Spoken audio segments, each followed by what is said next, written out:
May mga kaibigan ako na nag-aakala na ambassador ako ng Tesla o sponsored ng Tesla ang mga content ko.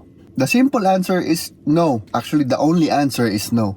Wala talaga, nagmumukha lang akong ganun. Kasi talagang fan na fan ako since 2012 pa. Long before ako magkaroon ng Tesla, fan na ako. Nagsimula ito sa Foundation podcast ni Kevin Rose. At it's something that you might be interested to know na hindi nakikipag-partner sa mga vloggers or content creators ang Tesla ni wala nga silang billboard sa highway.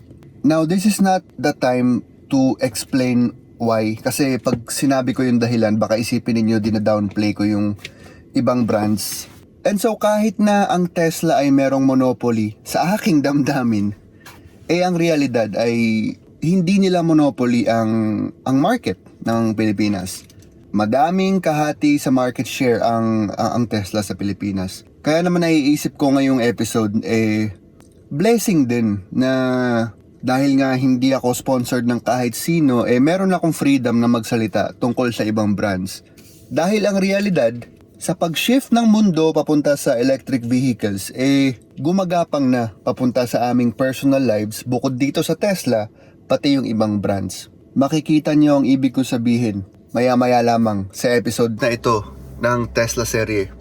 Grok, alam mo ba yung Tesla serye ni Luis Ascona sa YouTube? Oo, yung Tesla serye ni Luis Ascona sa YouTube channel niya, kasama si Charlene, tungkol sa epic road trips nila gamit ang Tesla Model Y RWD sa Pilipinas, tulad ng Manila to Mindanao at maraming episodes pa.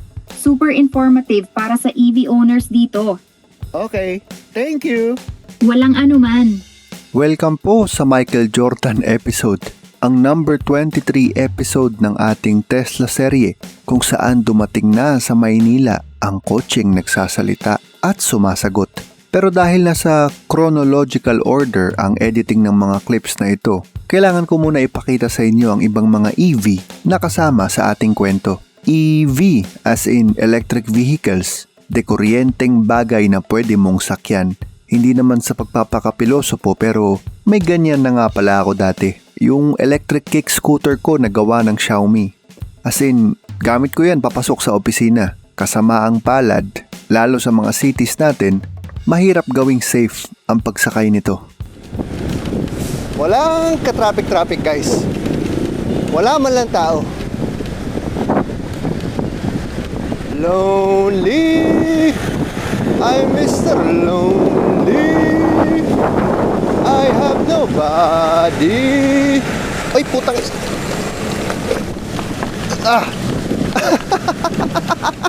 Don't get me wrong, gustong gusto ko po at sana mag-improve ang infrastruktura natin para sa mga bikes at scooters. Pero hindi na ako sasakay kasi ako mismo personally ay na-trauma na. Literal, sumemplang na po ako niyan sa Rojas Boulevard. Nawalan ng malay at na-fracture ang dalawang braso. Si Charlene din, ang asawa ko, sumemplang na rin dyan.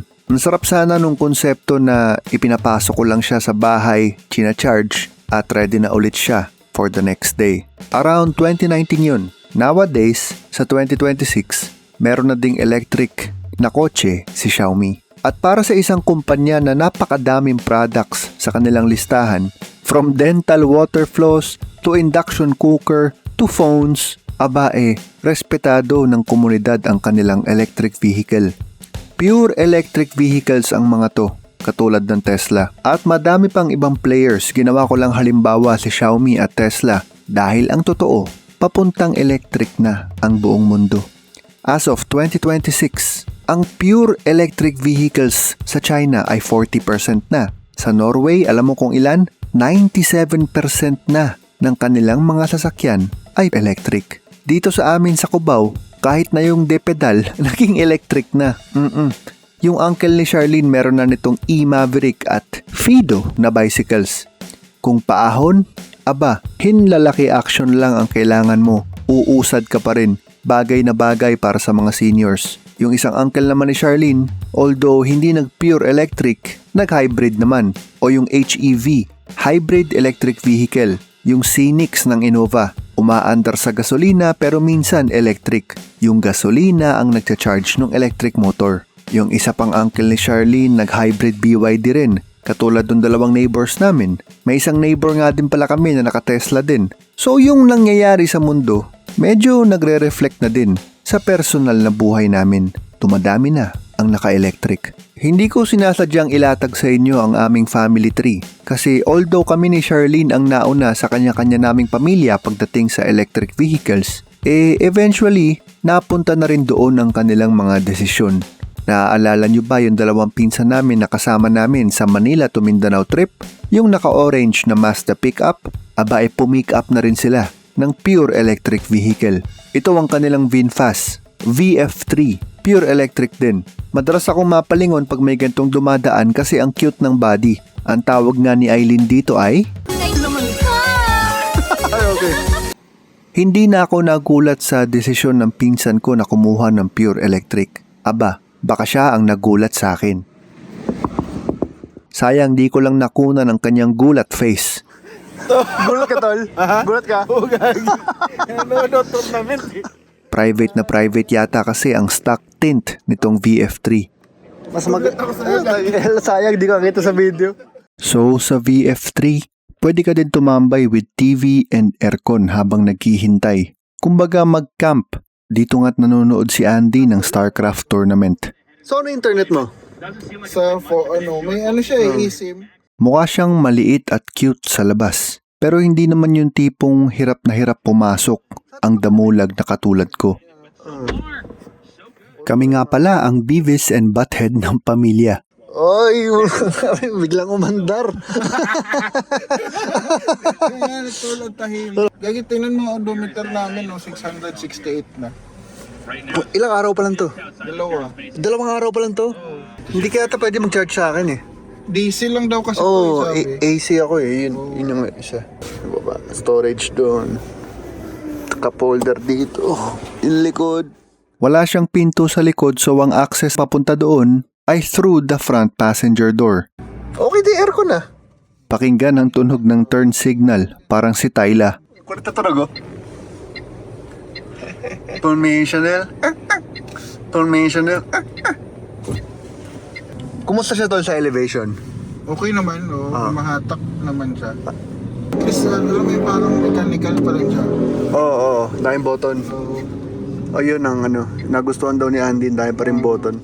Ako mas gusto ko yung katulad nung amin na wala masyadong physical buttons. Pero I'm sure madami din sa inyo ang katulad ni Andy na mas gusto yung meron na madaming buttons.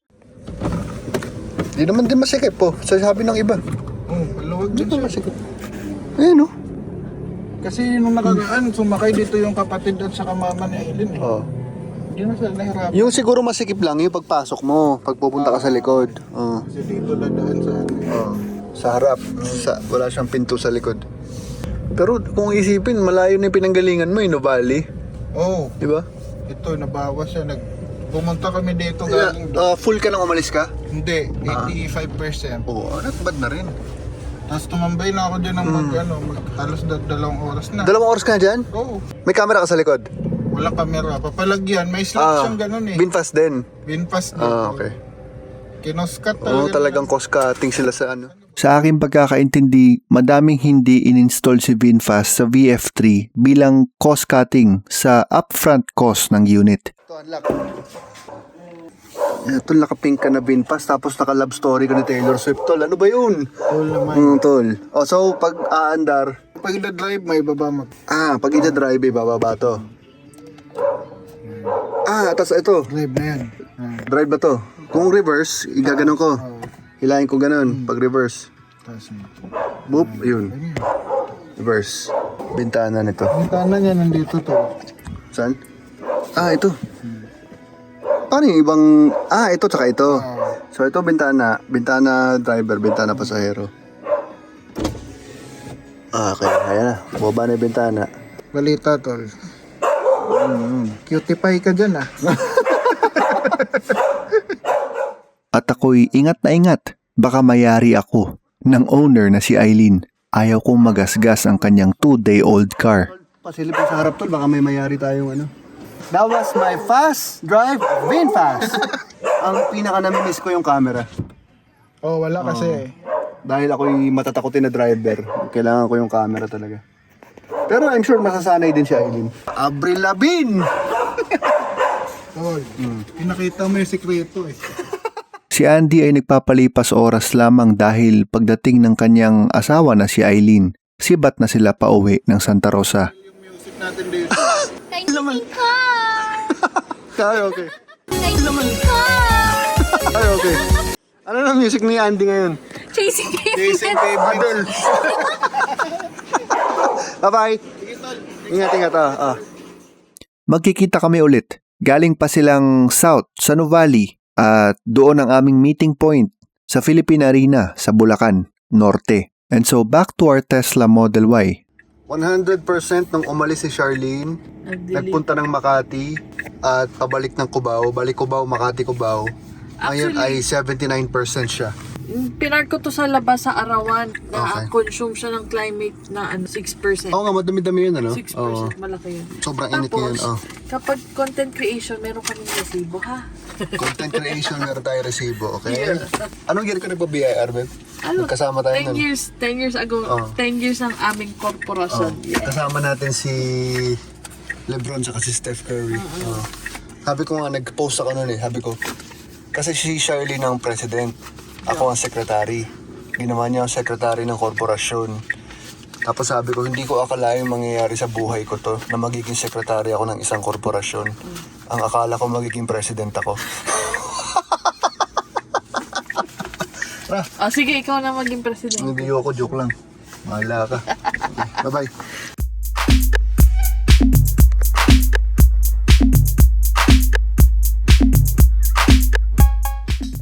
Saan ka dumaan? Mindanao. Mindanao Mindanao Avenue. Avenue. Papuntang NLEX. Ang gulo. Matikat pa kaming mga collision sa motor. Eto sa Mindanao Ave, kamuntikan na kami. Boom! Shakalaka. Buti wala naman. Sa same moment din kasi, eto, boom! Shakalaka din. May ganun sa kaliwa. Ay nako, Mindanao Avenue. Ganyan ka pala. Yan. Ganyan po. Very useful ang dashcam ni Tesla. Ayun o. Manual save. Magsisave siya pag nag-honk. Magsisave siya pag nag-emergency brake.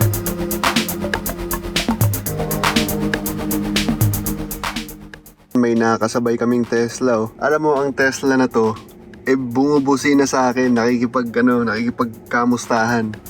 Ayan. Di po busina rin ako.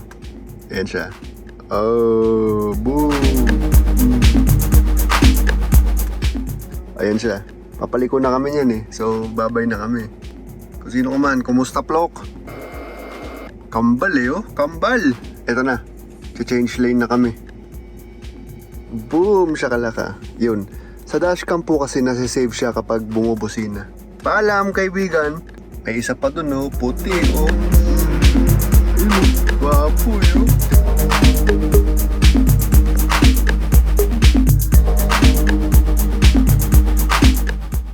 Welcome to Bulacan sa Philippine Arena. Ang kita pala sa dashcam itong sina Aileen at Andy oh.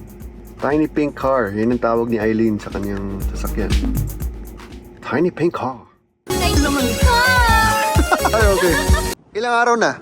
Ilang weeks na? 2 weeks. 2 weeks na ang BinFast. Ano nung masasabi mo 2 weeks in? Wala problema man. Walang problema. Sobrang tipid sa sa gasolina. Okay.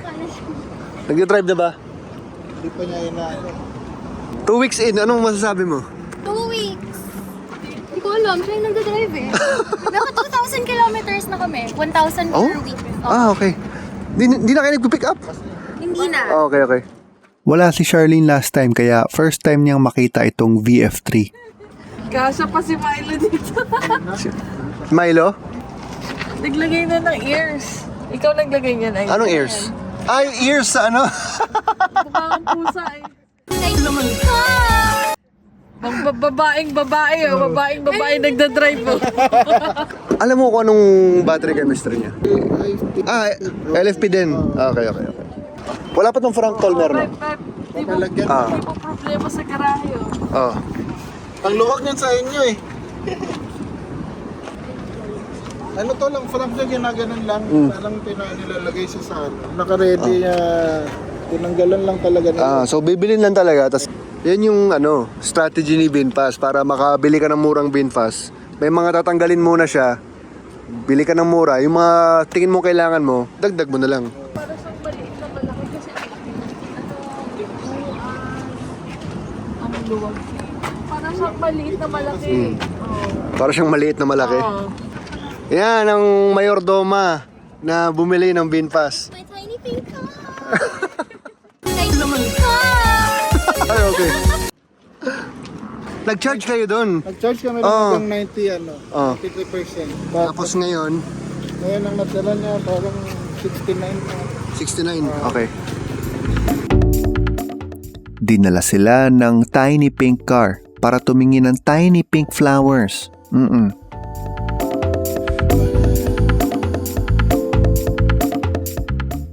Bukod dyan ay may contest din ang mga bonsai dito. Ang lulupit din lalo na itong bonsai na santan at itong bonsai na nagbubunga.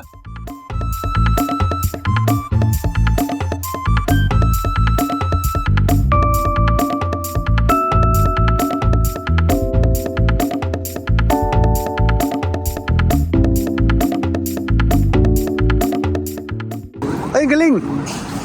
Ganda! Yung pato. Oh. Okay to pag binomba mo may bonsai ka na, yayaman ako dito. Basta may bit-bit ng plastic, uwian na yon.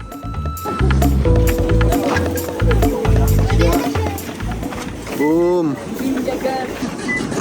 See you later! Okay na? 71 tayo ngayon. 71. Papunta ng Franco o Tacria. Salcedo Village, Makati. Mula Philippine Arena. Oh, ayun na sila. Ang cute nga ng likod.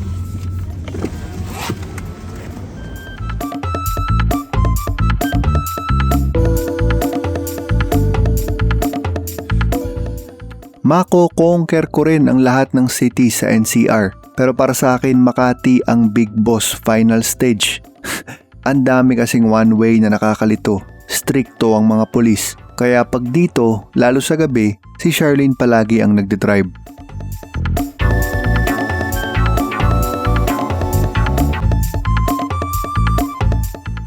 Pinaiigting din kasi namin ang aming kusina life. Kaya kung may interesting na makakainan, talagang pinupunteriya namin ni Charlene. Yung mga gastronomically interesting, pero hindi karumal-dumal ang presyo.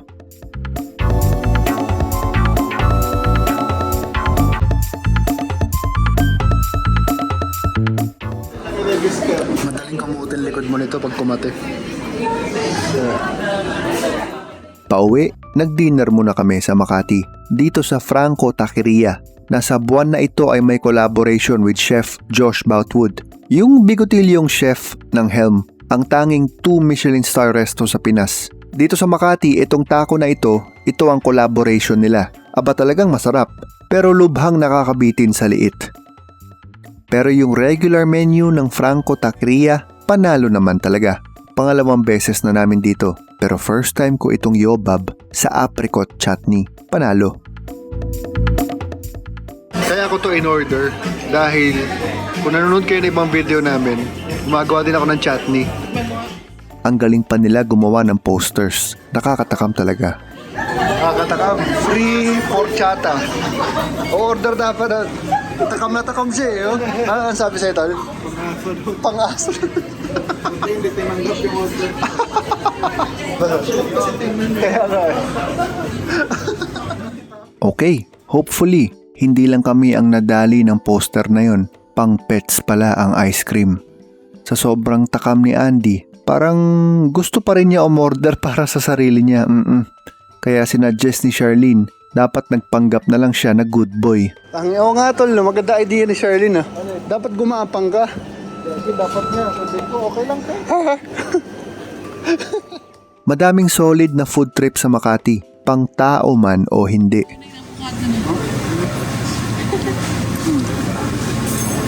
Craving satisfied si ano? Ako? Si Andy. Ano pa naman kasi? Tingnan niyo kung tao. Kala niya aso lang yung kumakain na. Tingnan niyo kung tao, Ben. Arp. Hindi. Bago pa magkaroon ng Tesla showroom sa Pinas, dito ako sa Makati madalas makakita ng Tesla. May tropa, dalawa. Bakit sila? May isa pa doon Tesla. Ito something na hindi madalas mapag-usapan. Sa garahe namin sa Cubao, talagang nag-improve ang amoy ng garahe kasi hindi na atras abante ang degasolinang sasakyan. Sa nalalapit na panahon, mag-i-improve na rin ang amoy ng street, tapos ng barangay, and then hopefully malapit na rin ang city, ang amoy at ang noise level. Ganun na nga daw sa China ngayon. Sa ngayon, nagpaalam na muna kami kina Andy, Eileen, ang kanilang tiny pink car, at sa kung sino mang female pop singer ang nasa radyo nila. Pang-apat na kaming Tesla sa garahe na to. Oo. Ito ngayon. 61. Biglang buhos ang malakas na ulan, tipong baka bahana sa ibang parte ng Kamaynilaan, kaya baka traffic din kahit gabi na. Alam ni Charlene kung traffic ang EDSA o hindi. Yo, it's a expert. Sabihin ko yan ha. Episode 23, The EDSA Expert. Yari ka. Title pa lang, cancelled na. Yun yung varsity nga lang, ayaw mo pa sabi. Ay! Varsity po siya ng grade 6. Ay, ma'am! Stop it! Basketball pa yun ha. Uy, di ah. Sino favorite mong basketball player, babe? Si SGA. Yaw. Charlene. Charlene Gompalas ko na. Guadalupe. Ang Times Square ng EDSA. This portion is brought to you by So Clean, So Good. Remember last time sa sinabi ko gusto kong dumalaw sa showroom?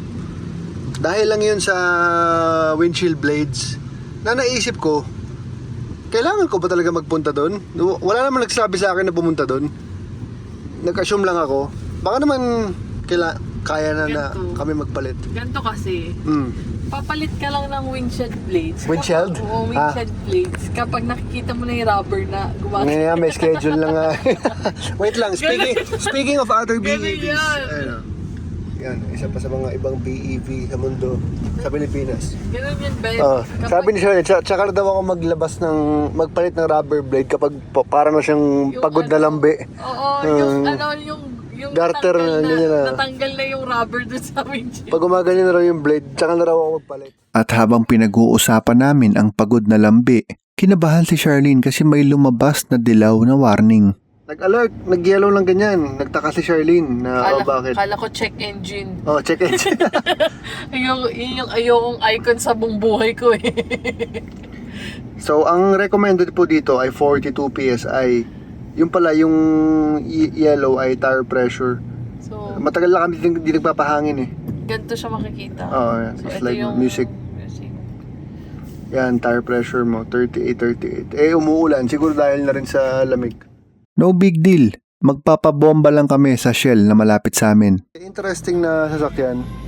Parang pag dito ka nakatingin, ayan pick up dapat. Pero pag dito ka nakatingin, parang elf. Ito po yung gabi na nagtrending ang bus station na ito sa Mega Mall. Dahil 11 PM na, ganito pa rin ang pila ng bus. So you see, sa intro pa lang ng episode natin, nabanggit ko na. Kahit di na ako nag-i-scooter, kahit di na ako nagbabas, kaliwat ka na ng mga rason na mapapawish ka na sana maging disente na sa wakas ang mobility sa mga cities natin para sa lahat. Okay, tayo po ay nagpahangin na. Months na ang itatagal niyan. Tingnan niyo po yung display na bintana. Iangat ko yung totoong bintana Sa real life, tingnan po ninyo magre-react itong display niya. Boom, shakalaka. Bakit kaya? Ba't kaya kailangan ni Tesla na ganyan siya ka-accurate? Pero kahit na ganito kalaki ang pag-ibig ko sa aming Tesla, may pakiramdam pa rin sa akin na dapat akong sumaludo sa mga ICE vehicles. ICE o ICE, Internal Combustion Engine Vehicles. Yung complexity na na-achieve nila, ipinagpapatuloy lang ng electric vehicles ang kwento sa isang mas tahimik na paraan ng propulsion. Thank you, Sam! Ngayong araw ay dumating na ang buyer nitong pulang Honda Civic ni Uncle Willie. Ito yung madalas hiramin ni Charlene kapag magkikita kami noong magnobyo't nobya pa lang kami. Kaya naman kahit papano'y nakakasenti rin. ang pag-alis ng pulang sasakyan na ito. Thank you po. Tara, sino sasakay? Thank you so much.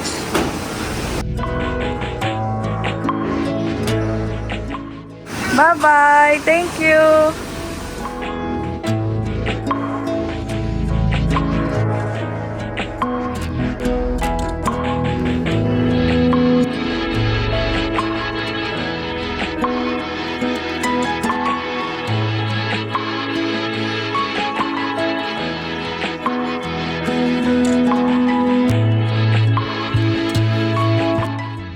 Ang Tesla po ay parang computer o phone na nadadagdagan ng features over time. At ito ang isa sa mga pinaka-exciting na update po. Magkakaroon na yata po tayo ng Grok. Version 2026.20 install now. It will take approximately 55 minutes. At matapos ang 55 minutes, Upgrade complete. Hi Grok! Hey there, what's up? Marunong ka mag-Tagalog? Oo naman, marunong ako magtagalog. Anong may tutulong ko sa'yo? Hey Grok! Maligayang pagdating! Salamat. Anong kailangan mo ngayon? So ganito Plok, kung gusto mong makausap si Grok, itong microphone button sa manibela, long press mo lang.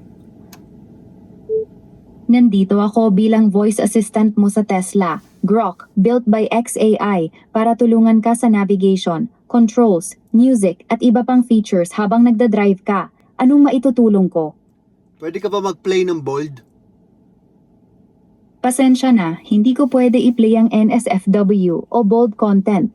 De, joke lang, di ka naman mabiro. Haha, mabiro naman ako. Magandang umaga, anong ginagawa niyo dyan sa Tesla? Nanonood ng bold. Pasensya, hindi ko pwede i-support yun. Kabalo ka magbinisaya, Grok? Unsa pa'y imong plano karon? Adto ta asa. Unsa ako plano, matulog. Good night. Huy, good night ba? Pag nag-goodbye ka o good night, umaalis siya. Hindi man lang nagbababay. Oh, sige. Grok, punta tayo ng UP Sunken Garden. Tapos, pupunta tayo ng Quirino Hospital. Pagkatapos nun, ay pupunta tayo ng Nepa Q Mart. At pagkatapos nun, uwi na tayo. Multi-stop hindi supported ngayon. Punta tayo muna doon o sa Quirino Hospital? Sabihin mo kung alin una. Sige, sa Sunken Garden muna tayo. Wow. Okay, nagsiset na ng route papunta Sunken Garden sa University of the Philippines. Mga 19 minutes, tara na. Okay, tara na. Ako ba magka-drive o ikaw? Demanding ka. Haha, ikaw magdadrive, ako mag-navigate lang dito. O sige, habang nagda-drive ako, kaya mo bang bumili ng itlog? Haha, hindi kaya ko bumili ng itlog. Wala naman akong pera o kamay. Pero sabihin mo lang kung saan malapit na tindahan. Magse-search ako para sa'yo. Grok, bakit ito tinawag na Teacher's Village? Tinawag na Teachers Village dahil ito'y housing project para sa mga guro noong 1975. Si Katuna Village naman ay katabi niyan sa Hilaga, kaya malapit-lapit lang. Grok, type mo ba yung joke ko? Tinatanong kasi ni Charlene sino ang pinakasikat na tuna na kilala daw niya. Sabi ko si Century. Haha, oo naman, nakakatawa yun. Century tuna nga, tunay na sikat sa lahat ng tuna. Perfect punchline. Grok, tinan mo yung pangalan ng mga street dito. Makadiyos, Maginhawa. Ano ang pinakamalalim na word na nakikita mo dito? Sa Teachers Village, yung malingap. Ibig sabihin mapagmalasakit o caring. Malalim na virtue na. Meron bang street dito na mabaho? Oo, may mabaho street. Wait, hindi.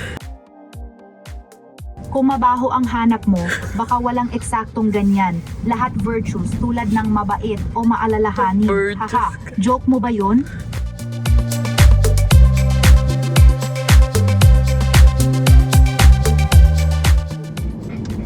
Grok, nasa harap tayo ng oblation ng UP. Ang oblation o pahinongod ay rebultong ginawa ni national artist Guillermo Tolentino noong 1930s para sa UP. Okay, malapit na tayo sa Sunken Garden, Grok. Sunken Garden sa UP Diliman ay 5 ektaryang natural na basin o hukay sa eastern side ng campus.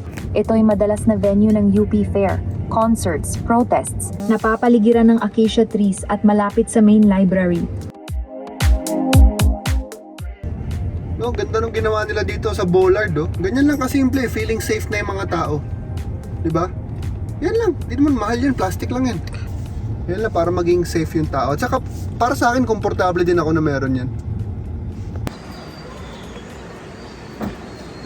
Pero kung kukunin na po nila, bale kahit 135 pesos na lang. Gawa mo? Ako, bale ako din po yung gumagawa natin actually. Oh. Kasi before po, nag-work din naman ako. Kaso, nag-start po na hindi na kinakaya yung schedule. So, I decided na mag-resign and Thank you. magawa na lang po ng small business. Feeling ko sikat ka na dito. Hindi ako po. Dati kasi sa UST, meron kami Yema girl. Si Ate Yema. Si Salamat po. si Mr. Donut. Mr. Donut. Sige, thank you. Thank you rin po. Maraming salamat. Ingat. Parang book. Oh, bitaw. Maghanap naman tayo ng flowers. O in English, kotonton.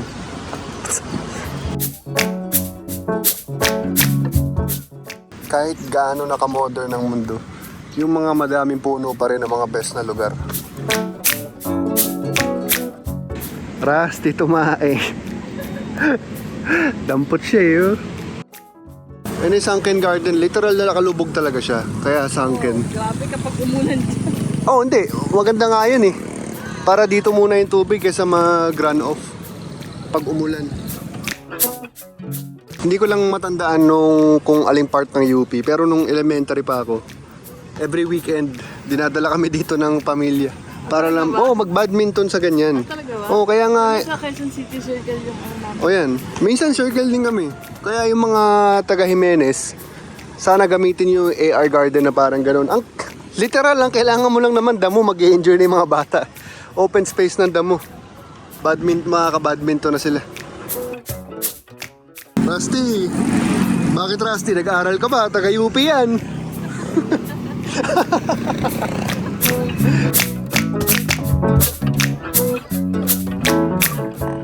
Grok, tapos na ang Sunken Garden. Ano ang next na destination natin? Wala na tayong active na route ngayon kasi aborted na. Okay, akala ko kasi naalala mo yung pinag-usapan natin kanina. Anyway, ang next na destination natin ay Quirino Hospital. Paki-navigate naman. Nav nag-start na patungong Quirino Memorial Medical Center. 19 na minuto ang travel time. Safe trip. Salamat, Grok. Walang anuman, Luis. Ingat ka ha. I love you. Oh, salamat sa sweet na yan, Luis. Ikaw din, ingat palagi. Nasa na Paalam. I love you ko.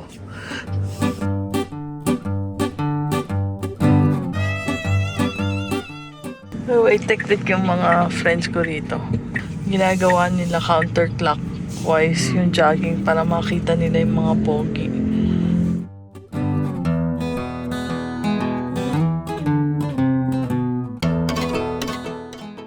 Nagpatuloy kami sa pagkausap kay Grok. Kahit na puro kalokohan ang nakikita ninyong tanong ko, nagamit talaga namin ang purpose niya. Sa unang araw pa lang, lubhang mas matalino din kasi siya kesa sa stock na voice control. Naging tour guide pa. Anyway, Grok, I love you. Oh, salamat. Love you too, pare. Ano na next? Frenenzone ka! Hindi, pinari ako. There's a guwapo. Meron sa labas. At kailangan ko na mag-behave sa mga questions ko kay Grok dahil nasundo na namin ang aking mother-in-law na napahala kay Grok. Okay, Grok, nasundo na namin si Mama Karen. Uwi na tayo. Paki-navigate. Sige, navigating home na tayo. Route set na. Nabilib din ako kasi minsan ang labo namin magsalita pero nagigets agad niya. Hindi nalilito si Grok. Ay, teka lang pala, Grok. Home is it. Change plan. Nepa Q-Mart muna. May bibilin si Charlene sa palengke. May ilang NEPA Q-Mart options dito sa Quezon City. Alin ang pipiliin natin? Label A, B, C, D, E, o F? B. B. Sige, navigating na sa Qmart B sa Ermin Garcia, Quezon City. Mama Karen, kumusta ka na po dyan sa likod? Safe na safe tayo papunta sa Qmart. Salamat!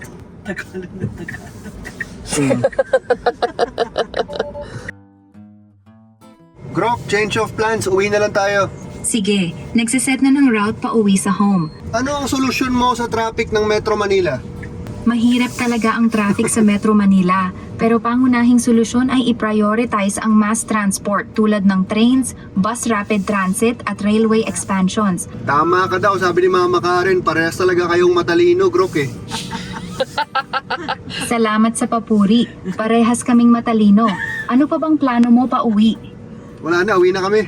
Ingat kayo pa uwi. Safe trip. Kung may kailangan pa, tawag lang. Paalam. Hindi siya nagbababay, Mama eh. Pag nagbabay ka, bigla na siya nawawala.